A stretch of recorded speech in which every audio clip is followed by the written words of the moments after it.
Vous avez tous œuvré pour qu'il nous échappe sans cesse. Il s'est vendu aux Américains, maintenant il se vend aux Russes. Ce type est un traître.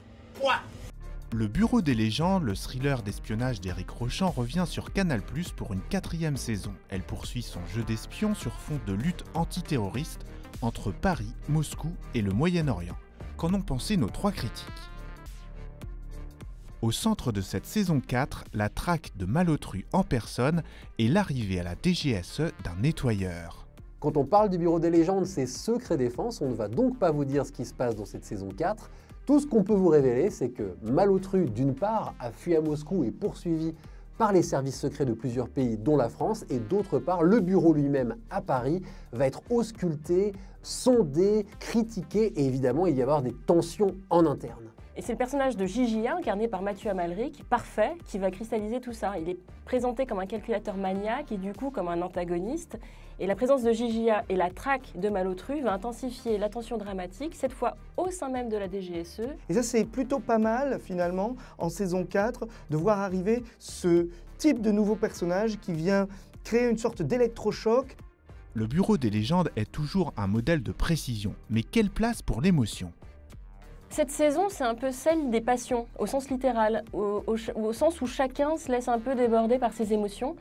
C'est de toute façon la matière principale de cette série.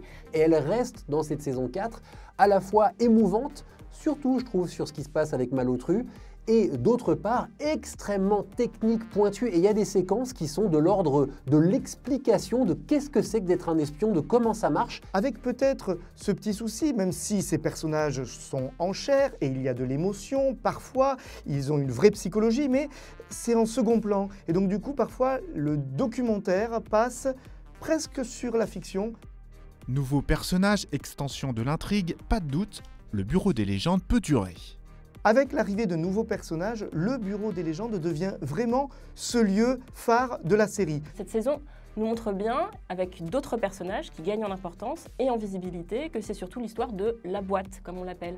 Cette boîte, c'est un peu une famille de substitution, mais une famille un peu particulière, où les sentiments, les attaches sont interdits.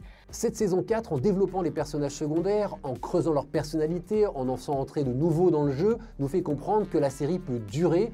Et on ne va pas se priver d'une série d'une telle qualité. Ceci étant dit, à nous téléspectateurs de voir si on a envie qu'elle se concentre, qu'elle reste sur ce qui fait qu'on l'a aimée et sur les personnages qui font qu'on l'a aimée, et peut-être qu'elle ne dure pas éternellement.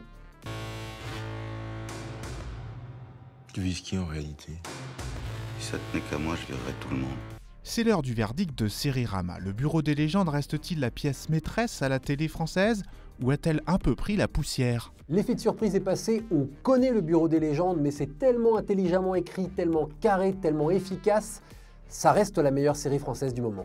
C'est à ce jour encore ce qui se fait de mieux en matière de séries françaises et de séries tout court peut-être aussi. Qualité d'écriture, de réalisation, des interprètes aiguisés comme des couteaux, le Bureau entre définitivement dans la légende.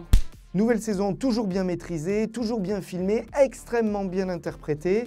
Saison de transition avec des petits moments de faiblesse, mais on prend toujours plaisir à regarder. Donc le Bureau des légendes saison 4, c'est de thé.